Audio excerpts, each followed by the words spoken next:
Hei! Yksinyrittäjän viikko on usein sekava, kasaa tehtäviä. Promptit sähköpostien, tarjousten ja asiakastöiden välillä ja markkinointi jää tekemättä. Mä annan nämä tekoälylle ja pyydän siitä rakentamaan selkeän viikkosuunnitelman. Tässä yksi esimerkki. Tekoäly voi jakaa viikon tehtävät vaikka tällä tavalla.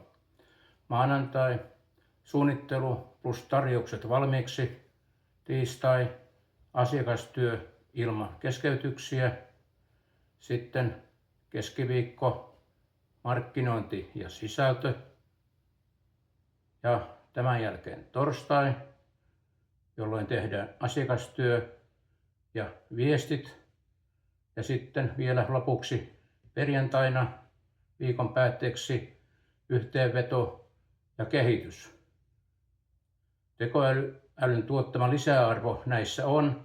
Tekoäly ei pelkästään suunnittele, vaan se myöskin tekee tämän lisäksi viestit puolestasi, kun annat pari lausetta, tiivistää tekstit nopeasti, tekee yhteenvedon koko viikosta liiketoiminnan näkökulmasta, ehdottaa mitä kannattaa parantaa ja antaa myös suuntaa seuraavaan viikkoon. On viikko helpompi aloittaa ja tekee jopa kilpailija-analyysejä annettujen lukujen perusteella.